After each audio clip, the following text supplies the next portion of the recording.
Estamos agora, alguns dias antes de Gimel Tammuz. Hoje é 1 de Tammuz, hoje à noite. Daqui a 2 dias nós vamos ter a data de Gimel Tammuz.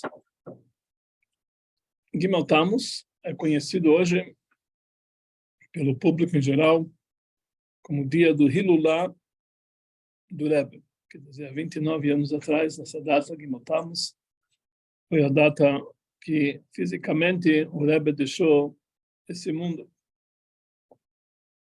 Mas, antes disso, tem outros 2 eventos que são conhecidos para essa data de Gimel Tammuz. Um evento aconteceu há quase 100 anos, pouco menos, 90 e poucos. Foi o dia da libertação do Rebbe anterior da prisão soviética. E, muito anos atrás, quase 3 milênios, também nessa data houve mais uma história que aconteceu. Foi quando Yoshua, ele estava no meio de uma guerra e liderando o povo de Israel, e de repente começou a anoitecer, eles estavam ganhando a guerra, e começou a anoitecer. Naquela época, não era que nem hoje em dia, que as pessoas tinham visão noturna, armas com visão noturna, não tinha nada disso. Então, se anoitecesse, a guerra ia parar. Então, Yoshua, ele deu um grito e falou: Shemesh begivon dom. O sol vai parar em Gidon e a lua vai continuar no Vale de Ayalon. E então ela fala para nós o Tanakh, que foi o maior milagre que aconteceu na história do povo de Israel, essa história que Shemesh begivon dom. Foi revelado, que nossos sábios revelaram que isso aconteceu também na data de 3 de Tammuz. Então, como 3 eventos aconteceram na mesma data, temos que dizer que existe uma conexão entre todos eles. E vamos, então, tentar entender qual é o assunto dessa data de Gimel Tammuz. Também vamos encontrar uma conexão com a Parashá da semana. Nós estamos lendo Parashat Korach, e com certeza existe uma conexão da ligação que nós temos dessas 3 datas. Na data vamos começar com a história do Rebbe anterior. O Rebbe anterior, ele foi aprisionado no ano de Tov Reish Pei Zayin, no ano de 27, na data de 1927, na data de 15 de Sivan. O pecado dele, por que ele foi levado para a prisão, foi de difundir o judaísmo. Naquela época, o governo era comunista e o judaísmo era considerado contra-revolucionário, que ele estava agindo contra a revolução comunista. E por isso ele foi perseguido, ele não somente ele, todos os Hassidim, e ele foi aprisionado. Isso foi na data 15 de Sivan. E ele passou por várias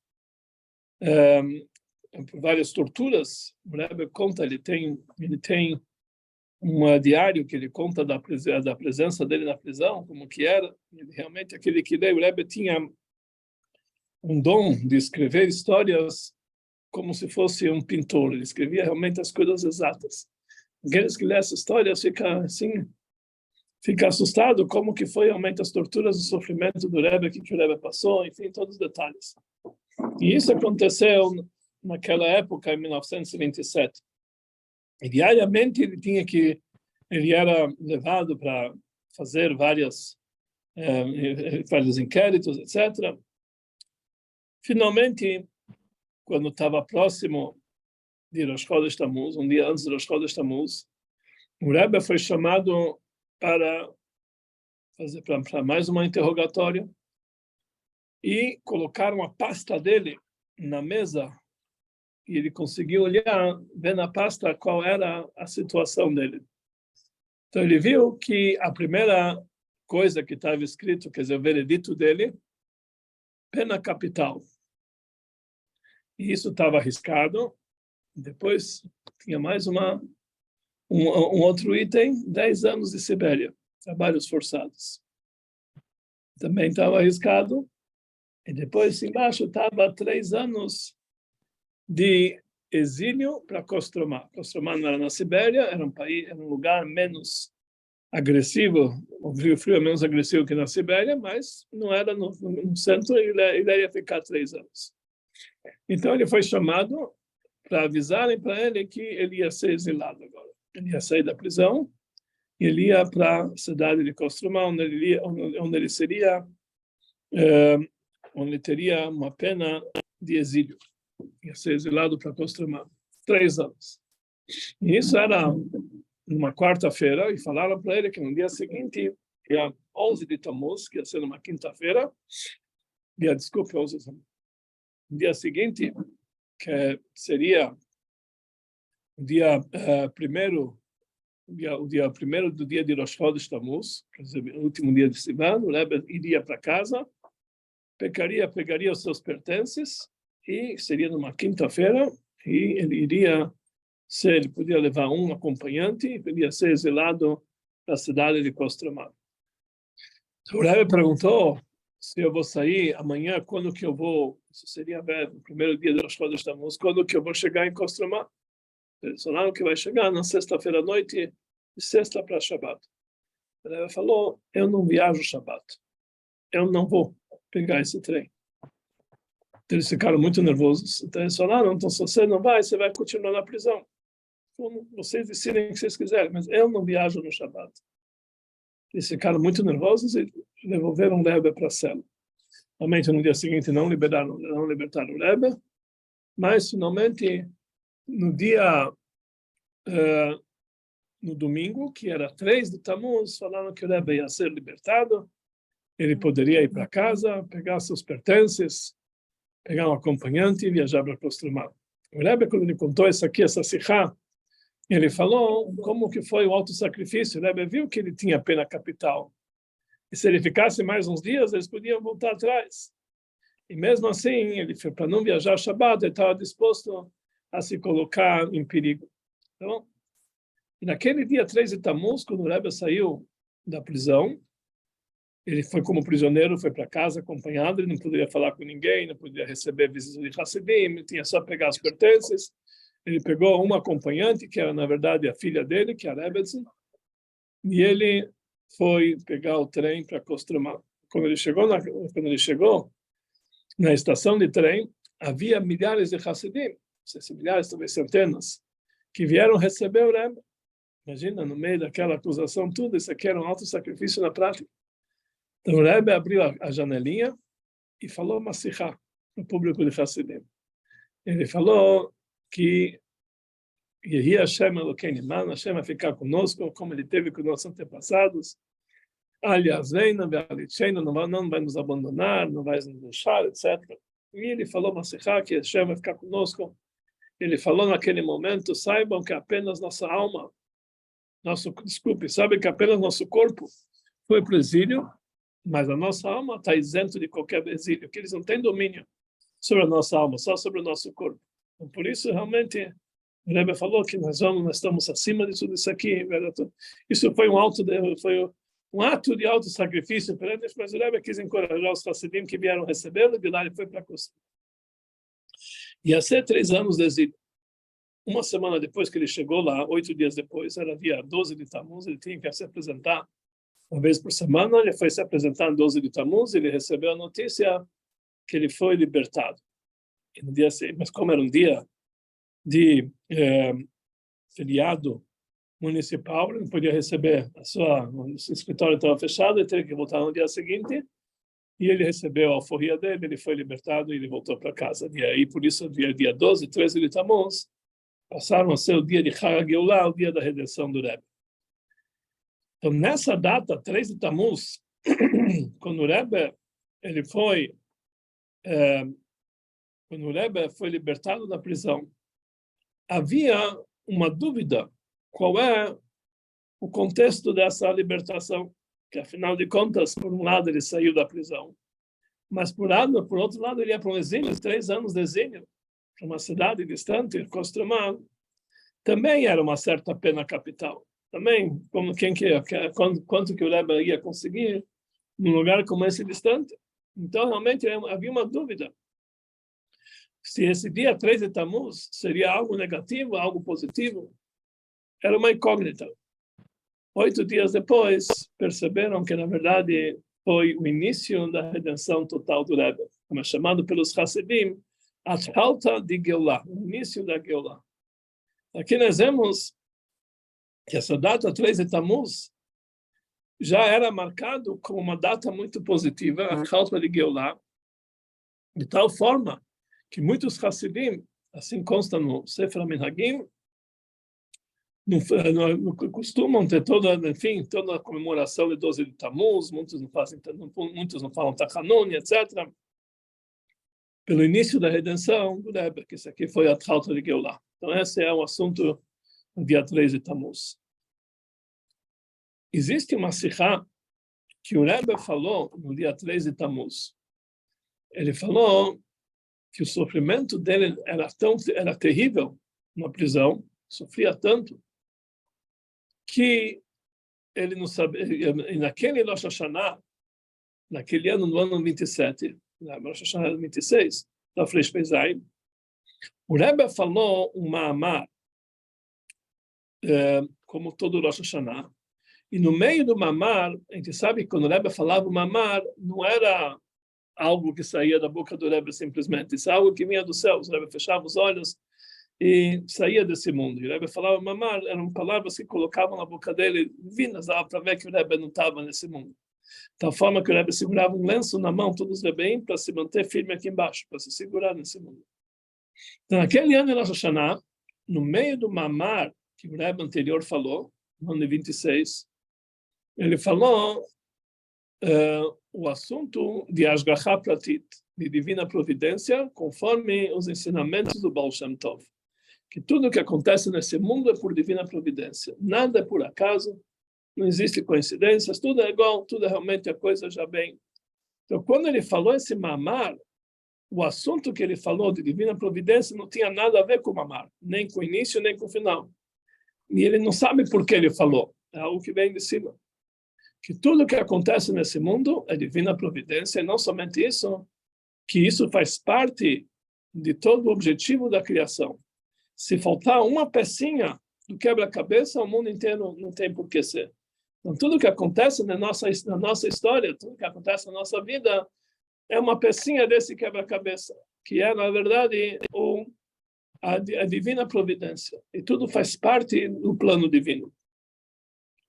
E assim, realmente, o Rebbe falou, o Rebbe falou assim, o sofrimento dele na prisão era tão grande, e se ele não tivesse dito isso aqui no Rosh Hashanah, que tudo é por divina providência e tudo o que acontece com a gente é a mão de Deus, e tudo isso aqui faz parte do objetivo divino, do plano divino, então aí ele entendeu por que ele estava na prisão. Ele falou que se não fosse isso aqui, ele não iria aguentar os sofrimentos da prisão. Assim ele escreve. Se não fosse ele ter dito isso aqui, então já que ele se lembrou que ele falou isso no Rosh Hashanah, ele sabia. E isso que Deus colocou na boca dele, Rosh Hashanah, quando é feito todo o planejamento do ano inteiro. Então ele sabia que isso faz parte do objetivo divino, e isso acalmou ele na prisão. O Rebbe trouxe, numa das suas sikhot, esse comentário do Rebbe anterior. E ele faz uma pergunta. Nós sabemos que tzadikim, para eles, o sofrimento desse mundo é totalmente irrelevante. Tem histórias de tzadikim que sofreram torturas, e para eles nada tocava, nada acontecia, que eles estão acima do sofrimento desse mundo, porque o principal ênfase que eles dão na sua vida é a sua alma. A alma está acima de tudo isso aqui. O corpo sofre, mas a alma não está. Então, como pode ser que o Rebbe falou que o sofrimento era grande? O sofrimento realmente era grande. Se a gente vai ler as histórias, a gente vê que como que o Rebbe sofreu na prisão era muito grande. Mas para um Rebbe, isso aqui é irrelevante, assim o Rebbe pergunta. E se ele não tivesse dito, o mamar ele não ia aguentar. Mas por que não? E mais ainda, os tzadikim sabem que tudo o que acontece aqui embaixo vem lá de cima. E nós sabemos que não existe um mal que desce lá de cima. Então, da onde tinha a dúvida do Rebbe anterior, que ele ia sofrer e não ia aguentar o sofrimento, não existe nada de mal que desce lá de cima, que como que ele ia sofrer? Então, o Rebbe ele explica de uma forma muito bonita. Ele fala o seguinte, no momento que o Rebbe estava passando, estava sofrendo na prisão, o medo do Rebbe não era ele particularmente, que os tzadikim não se importam com esse mundo. Se vai acontecer com ele aqui alguma coisa aqui embaixo, lá em cima ele tem um outro andar para aproveitar. Uma vez, numa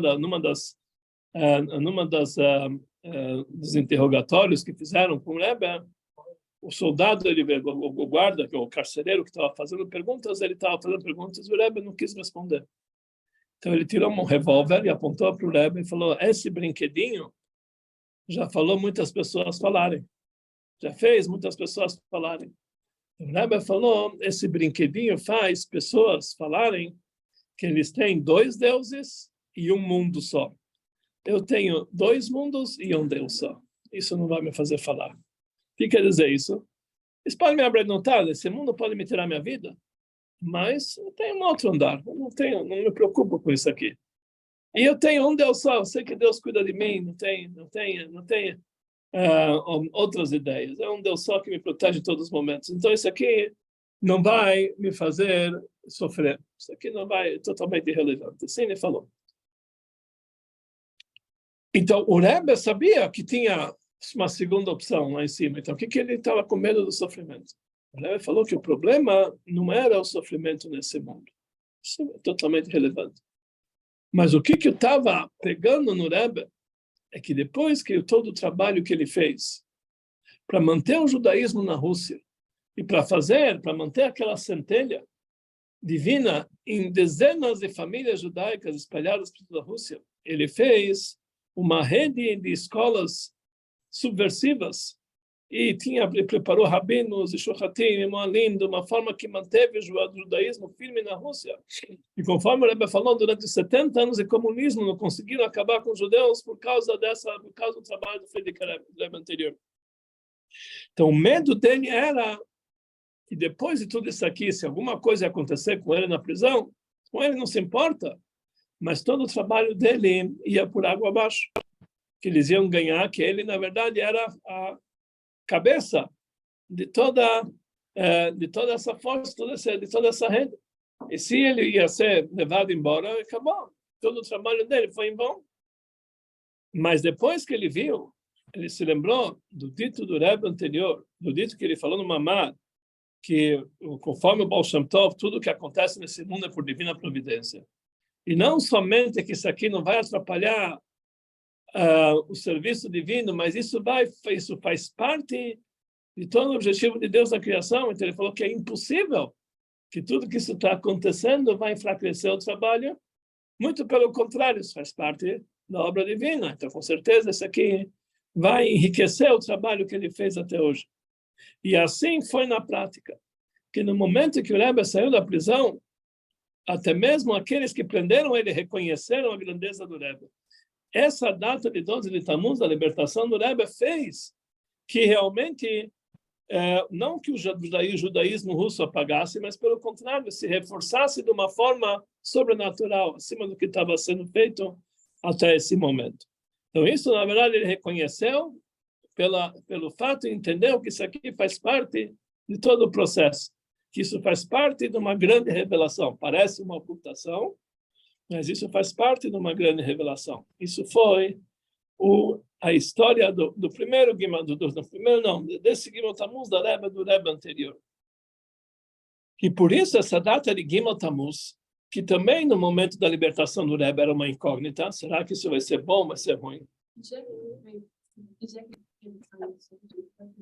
A prisão foi 3 de Tammuz, e ele foi depois solto do exílio 12 de Tammuz, 9 dias depois.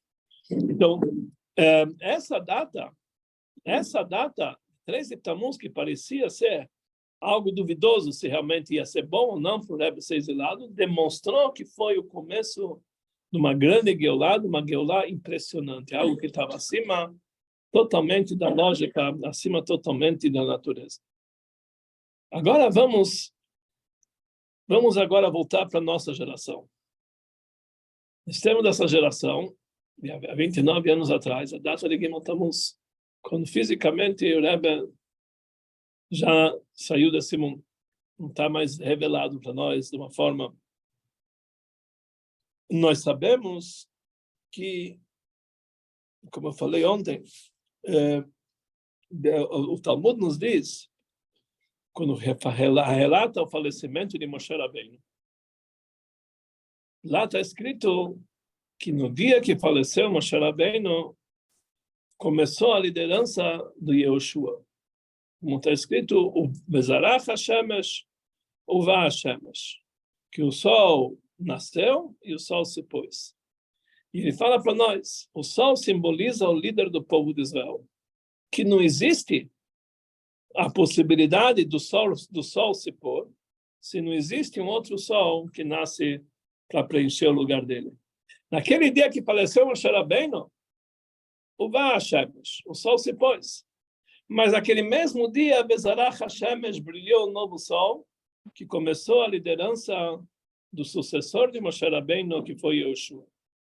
E a partir de então, em toda a nossa história, sempre que um líder abandona esse mundo, existe um outro líder para pegar o lugar dele. Va HaShemesh, Bezarach HaShemesh. Então, isso aconteceu em toda a história judaica.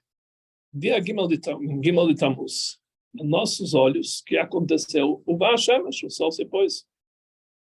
E cadê o outro sol? Que Zarach HaShemesh, que nasceu para ocupar o lugar, o seu sucessor, para pegar o lugar do Rebbe. Em toda a história judaica nunca aconteceu que não tinha um sucessor. E cadê o sucessor? Então, por isso, nós explicamos que o Rebbe escolheu justamente essa data de 13 de Tammuz. Por que eu falo escolheu? Porque ele sabe que a vida do Rebbe não existe nada forçado. O Rebbe faz tudo por concordância. Mesmo no momento que vão levar ele embora daqui, ele tem que concordar. Os médicos contam, assim teve aqui o secretário do Rebbe, que no dia antes de Gimel Tammuz, dia 2 de Tammuz, o coração do Rebbe parou. E ficou 45 minutos parado. Parada cardíaca. Normalmente as pessoas tentam 15 minutos, 20 minutos. Mas eles estavam tentando, ele falou, olha, é impossível, né? É impossível, é uma grande sadico. O médico falava, o médico não judeu, eu tenho certeza que ele vai voltar. Realmente, depois de 45 minutos, o coração voltou. E começou a voltar como se fosse normal. Todos os problemas apareceram. Começou a bater normalmente. E, na noite seguinte, dia Gimel Tammuz, novamente o coração parou e essa vez não voltou mais. Então, isso, a gente entende que o Rebbe escolheu a data. 3 de Tammuz. O que tinha nessa data tão especial? Essa data foi escolhida porque 3 de Tammuz é o dia que o sol não se pôs. 2 milênios atrás, quase 3 milênios atrás, nessa data, Gimel de Tammuz, Yehoshua parou o sol. Ele falou, o sol não vai se pôr hoje.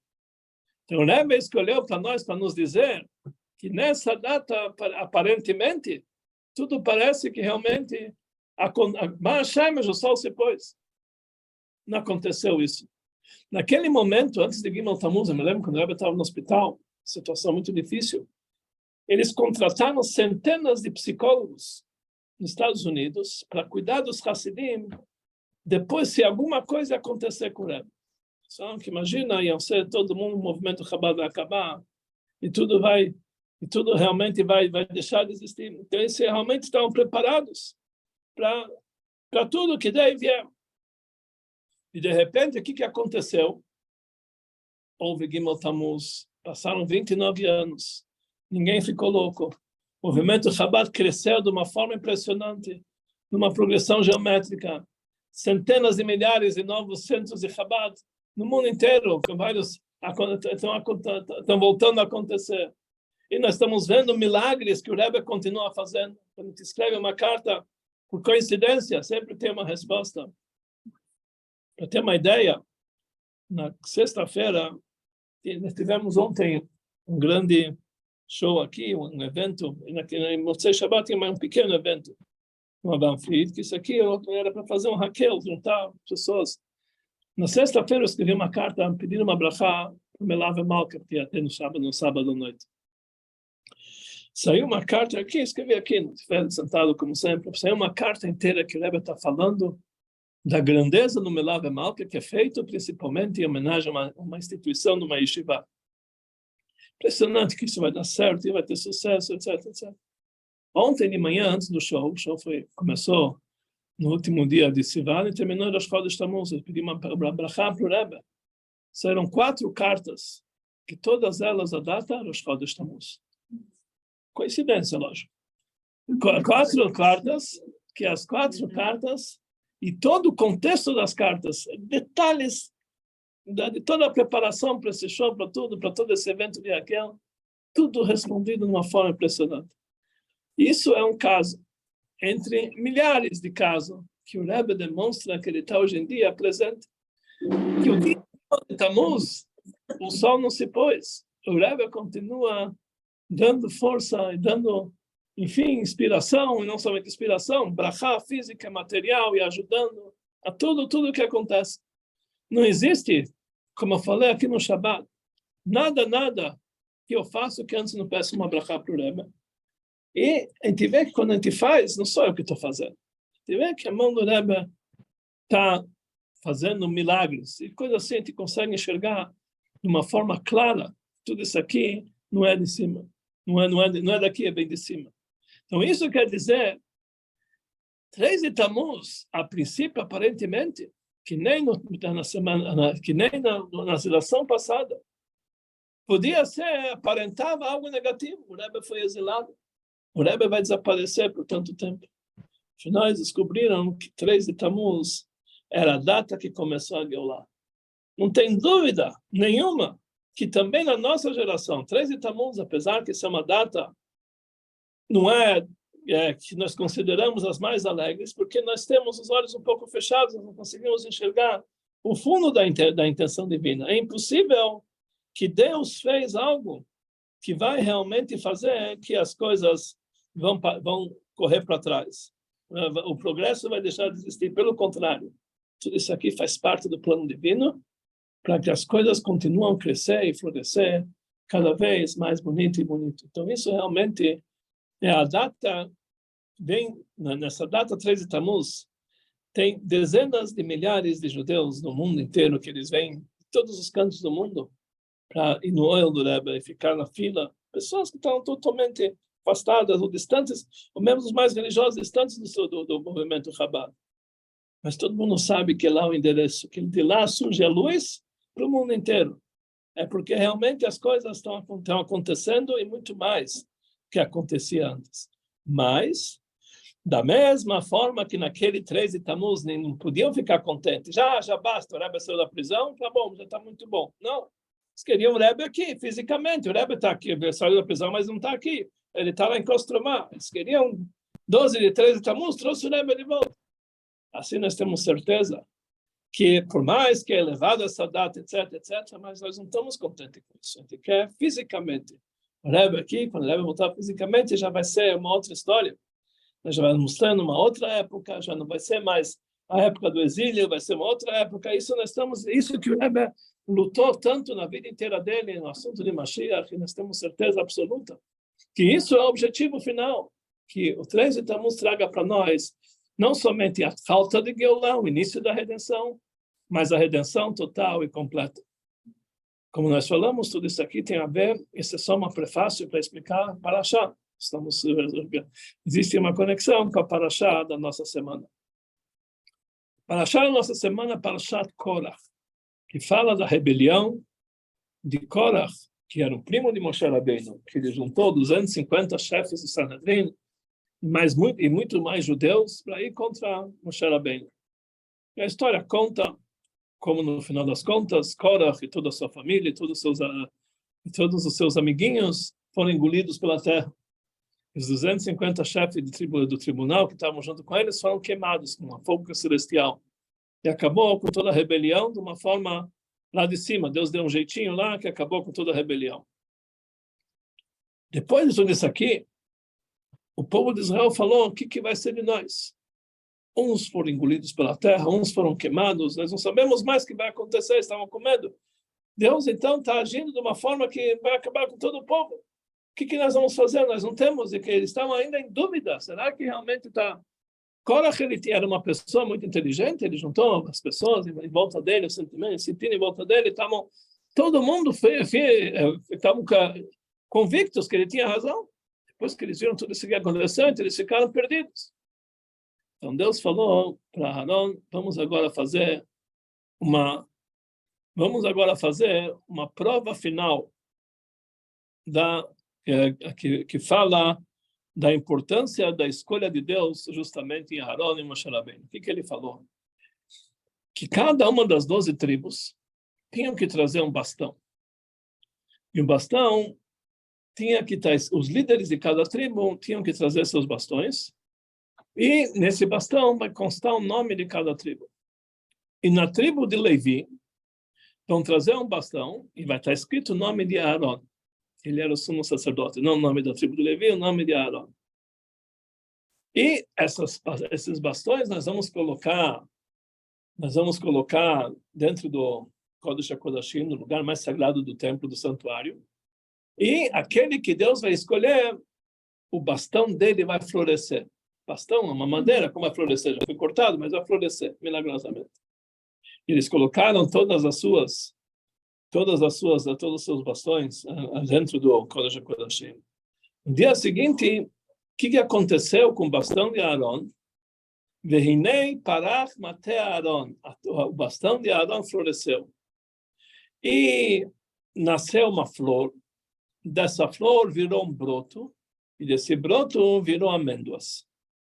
Isso aconteceu. Então, Moshe Rabbeinu, ele mostrou para todo o povo, olha, o bastão de Aaron, está aqui, o bastão com as amêndoas, as flores, etc. Aí todo mundo entendeu, cada um pegou o seu bastão de volta, e o bastão de Aaron foi colocado de volta para o Kodesh HaKodashim. O que significa isso aqui? Que Deus quis dizer que isso que ele escolheu a Aaron como sumo sacerdote e Moshe Rabbeinu como líder, não é algo que depende das forças da natureza. É algo totalmente sobrenatural. Deus assim escolheu. E a prova para isso, que o bastão de Aaron, que não estava enraizado, era um bastão, ele não estava ligado na terra. Mas mesmo assim, o que aconteceu com esse bastão? Ele floresceu, de lá saiu o broto, e de lá saiu as amêndoas. Os comentaristas, eles perguntam, como pode ser que eles viram, quando Moshe Rabbeinu trouxe, no dia seguinte, o bastão, o que tinha no bastão? Provavelmente tinha lá já as amêndoas fora. Não tinha folha, nem tinha flores, não tinha nada. Porque primeiro, numa árvore tem para sair as flores, depois as flores aparecem, viram um broto, do broto vira uma fruta. Então, como que eles sabiam que foi desse jeito, que saiu flores, e depois saiu broto, e depois... Eles viram somente as amêndoas. E por que justamente a amêndoa? Que nossos sábios falam que a amêndoa é a fruta que mais rápido fica pronta, amadurece. Que ela demora 21 dias, desde que ela começa a sair o broto até amadurecer 21 dias. Então, por isso, para nos mostrar como realmente que não somente que a liderança de Aaron era tudo divino, tudo sobrenatural, mas também a agilidade, como aqueles que vão contra Aaron, eles são punidos, é muito ágil, igual a agilidade da amêndoa ficar pronta, de amadurecer. Quer dizer, o que eles querem vem de uma forma ágil, não existe entreparos, não existe breques. Quando Aaron ele fala alguma coisa, já chega direto. E isso que nos mostrou. Os comentaristas perguntam, como que dava para saber que saiu a flor, se eles só viram as amêndoas? Então, na verdade, o que acontece com as flores quando nascem? A flor nasce, e depois vira o broto. O que acontece com as pétalas? Elas não desaparecem, elas caem. E depois das pétalas, depois do broto, vira quando o Moshe chegou no dia seguinte, ele viu o bastão de Aaron com as amêndoas, e ele viu as pétalas caídas. Quer dizer, ele dava para ver que tinha mais. Então, o que ele mostrou para o público? Não foi somente a árvore, ele mostrou também as pétalas que caíram. E por que Deus precisava fazer dessa forma? Bastava. No bastão saiu as amêndoas, porque precisou mostrar que ia ser uma flor, etc. Para mostrar que tudo isso aqui Toda a liderança, apesar que é divina, é sobrenatural, mas tudo passa pelas leis da natureza. Tudo isso aqui passa primeiro vem a flor, depois vem o broto, depois vem tudo, apesar que é totalmente sobrenatural, mas tudo isso aqui passa pelo processo da natureza, para dizer que a liderança do Rebbe passa pelo processo da natureza até chegar, apesar que isso aqui é tudo limitado. O que isso quis nos dizer? O que isso nos ensina?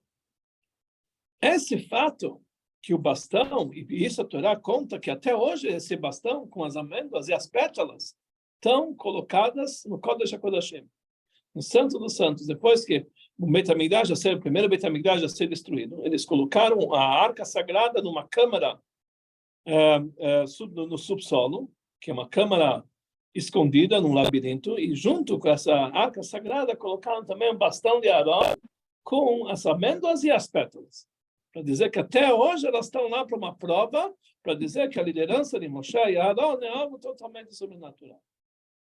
Por que era necessário tudo isso aqui? Então, isso é necessário para em todas as épocas, para que nós entendamos, para que nós chegamos a entender que quando se trata de um líder do povo judeu, as coisas não funcionam conforme as leis da natureza. As coisas estão totalmente do sobrenatural, é algo totalmente milagroso. Passa pelas leis da natureza, o processo é pelas leis da natureza, mas é tudo de uma forma milagrosa. Então, quando nós falamos, a Gemara nos diz sobre Yaakov Avinu. Yaakov Avinu lomet. Yaakov Avinu não morreu.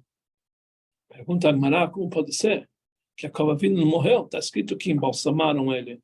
Está escrito que enterraram ele. Foram feitos discursos fúnebres. Foi tudo à toa? Ele não morreu? O que quer dizer? Responde para nós o Talmud. A gente aprende de um passuco que na época de Mashiach vai voltar do exílio Aharon e seus descendentes. Aharon, desculpe. Yaakov e seus descendentes. Da mesma forma, da mesma forma que os descendentes vão estar em vida, assim também Afru Bachaim, ele também vai estar em vida. E como a gente explica? Afinal está escrito que ele foi enterrado, ele foi embalsamado, ele foi tudo bonito. Pela natureza, está tudo certo. Parece que tudo ele morreu, ele faleceu. Mas, na verdade, tudo isso aqui é uma ilusão. Na verdade, ele está lá. O que quer dizer isso aqui? Não sei. Mas na Torá está escrito que ele está vivo, que os filhos ele vai voltar junto com os filhos. Ele está bem, assim também. Então, os comentaristas têm várias explicações, que, na verdade, está falando apenas do lado espiritual de Yaakov Avinu, outros falam apenas da influência de Yaakov Avinu, etc, etc. Mas Rashi explica o seguinte, na verdade, ele não morreu. Nidme lahem shemet, parecia que ele morreu. Mas ele, na prática, ele não morreu. Se ia chegar um médico para Yaakov Avinu, ia medir a pressão zero. Batimentos cardíacos, zero. Nada. Tudo. Nada sobrou. Mas tudo isso aqui é apenas a aparência superficial. No fundo, ele está vivo. A verdade é que ele está vivo. O passuco fala que ele está vivo. E por isso ele está enterrado. Mas ele está vivo. Nós sabemos que quando o Rebbe Elishar, ele foi desenterrado mais ou menos 25 anos depois do falecimento dele, porque ele tinha que mudar do cemitério de um lado para o outro, porque aquele cemitério virou um estádio. Quando desenterraram ele, o corpo dele estava inteiro, intacto. Até as mortalhas estavam intactas. E eles levaram ele para um outro túmulo. Por quê? Porque em Tzadikim não existe o fato que eles morreram. Não existe o fato. Porque a vida deles não é a vida que nós entendemos. É assim que funciona realmente. Fisicamente, eles estão vivos. Eles estão enterrados. Então, bom, nós não entendemos isso aqui. Que a vida de um tzadik não é a vida que nós entendemos.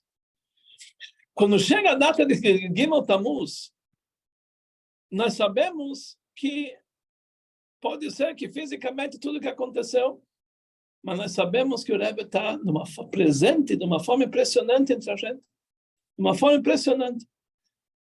As respostas do Rebbe, a força que o Rebbe dá, tudo isso aqui é de uma forma totalmente acima da lógica. Por quê? Que a liderança do Rebbe não se mede conforme as leis da natureza. É o bastão de Aharon. Aharon, ele era o líder, e o bastão dele mostra que a liderança dele não acompanha as leis da natureza.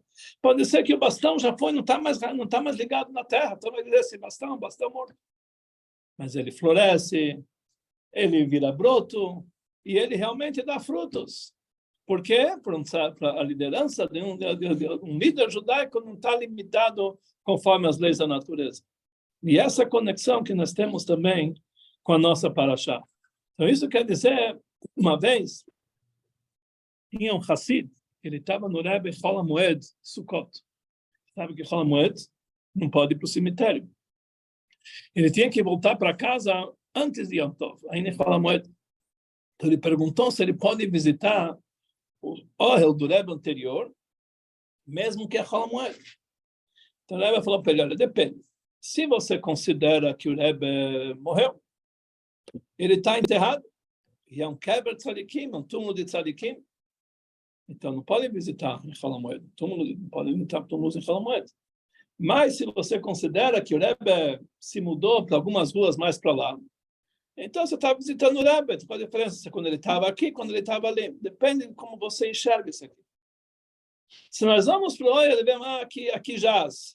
Então, realmente, nós temos uma visão deturpada da coisa. Mas se nós vamos para um lugar onde o Rebbe se mudou por algumas quadras para lá, e nós sentimos que realmente as coisas funcionam, então nós estamos indo para um lugar diferente. Estamos vindo para um lugar vivo. Quando o Rebbe anterior ele visitou Israel, ele foi no ano de 1929, ele teve em Meiron não está enterrado Rabbi Shimon Bar Yochai. Ele falou que o túmulo de Rabbi Shimon Bar Yochai é um lugar alegre. Que ninguém falava lá na cidade, eu vou visitar o túmulo de Rabbi Shimon Bar Yochai. Não, eu vou para o Rashbi, eu vou visitar Rabbi Shimon Bar Yochai. Ninguém falava a palavra cemitério. Eu vou para o Rashbi, eu vou visitar. E assim funciona com todos os líderes, que a liderança dele é como um bastão que floresce, que dá frutos e continua vivo, apesar que nós olhamos que como tudo se tivesse alguma coisa que já não existe mais. Mas isso realmente é o assunto do bastão de Aaron. Quando nós entendemos um pouquinho mais a fundo o que está acontecendo, nós perguntamos como pode ser que depois de tantos anos as coisas parecem que estão funcionando. O Rebbe está mandando, está liderando. Às vezes eu vou lá no 770, na quinta-feira à noite. No 770, tem a sinagoga, eles colocam um vídeo do Rebbe, um fabrenho. E lá tem centenas de alunos que eles ficam de pé, olhando o vídeo, o Fabrenha, a noite inteira demora, são umas 8 horas. Como se estivessem na frente do Rebbe, no Fabrenha. Não é um, não é dois, são centenas. Fica assim impressionado. Não tem onde entrar, tão apertado que fica lá o lugar. Como antigamente, que realmente não tem como entrar lá. E se você entra, você não consegue chegar, tem que subir em cima da mesa, que é uma coisa inteira. O que está acontecendo aqui? É porque realmente são rapazes que nunca viram o Rebbe fisicamente. Nunca tiveram com o Rebbe. Mas isso significa que o bastão está vivo. Está florescendo, está dando frutos, as coisas continuam. Então, pode ser que aos nossos olhos, 13 Tammuz é uma data que fisicamente nós não enxergamos, mas isso aqui é o Atchalta, o início de uma grande revelação. Porque realmente, baseado em tudo isso, que nós vemos e nós sentimos, nós estamos chegando nessa data de Gimel Tammuz, que nós possamos realmente enxergar como nós sabemos que o objetivo não foi o dia 13 de Tammuz. 13 de Tammuz foi o início, uma grande revelação posterior. Isso que o Rebbe foi para o exílio 13 de Tammuz, apesar que os Hassidim, está escrito, eles consideram, verdadeiros Hassidim, consideram a data 13 de Tammuz maior até do que a 12 de Tammuz, que 13 de Tammuz o Rebbe salvou, o Rebbe saiu da prisão, que ele tinha lá pela capital. O Rebbe salvou a vida dele. 12, 13 de Tammuz, quando o Rebbe voltou para os Hassidim, mas para o Rebbe próprio, a verdadeira salvação foi 13 de Tammuz. Mas o objetivo dos Hassidim é que a gente quer o Rebbe fisicamente de volta. Então, por mais que está elevado, está muito bom, nós estamos entendendo realmente como essa data é o começo de algo muito elevado, mas nós queremos a revelação final. A revelação que nós queremos ver as frutas crescerem, aparecerem, não ficar debaixo da terra, estar escondido em algum lugar. Nós queremos ver com os nossos olhos carnais, e nós temos certeza absoluta que Deus não vai deixar a gente esperar demais, e o Rebbe vai chegar ao objetivo que ele lutou e luta a vida inteira, trazer Mashiach nesse mundo. Nós vamos conseguir ainda nessa data, 13 de Tammuz, não apenas termos a Atchalta de Geulah. No início da Geulah, nós vamos ter a Geulah total e completa, E como nós falamos no Shabbat, todos aqueles que compraram passagem para viajar para Nova York foram bobos, gastaram dinheiro à toa, porque nós vamos estar com a Rebbe fisicamente. Talvez vão mudar um pouquinho de endereço, vai mudar para a Terra Santa, no terceiro Beit HaMikdash, que possamos ainda hoje ver todos esses milagres acontecerem, ver, e podemos observarmos o bastão de Aaron florescido e com frutos e com todos os detalhes, e isso vai ser na vinda de Mashiach, que seja muito em breve para todos nós, e vamos todo mundo encontrar e receber. Aí o Rebbe vai explicar para nós tanta coisa que a gente não entende, tudo que a gente acha que a gente entende, tudo vai começar o quebra-cabeça, nós vamos chegar ao quebra-cabeça completo. Todas aquelas pecinhas que a gente achava que estão fora de lugar, nós vamos entender tudo que está acontecendo. Possamos muito em breve ver isso aqui acontecer. Nós devemos saber que isso já está lá. Uma pessoa que é rica, não precisa ver o dinheiro dele. Alguém ganhou na loteria, ganhou uma herança, mas todo o dinheiro está trancado num cofre lá na Suíça, ele ainda não tem a chave, mas ele sabe que é dele, já está contente que é dele. Quando ele abre, aí ele consegue enxergar. E nós ganhamos o tesouro, ainda não sabemos, não enxergamos. Que esse ano nós possamos enxergar esse tesouro, com a vinda de Mashiach, a construção do terceiro Beit HaMikdash, aí nós vamos ver realmente como a vida de todos os líderes acima da natureza, mas dentro da natureza, isso vai levar todos nós para uma época especial, que seja Nau Mamash para todos nós, o Malkeinu Beroshenu, o Rebbe vai estar conosco em todos esses momentos.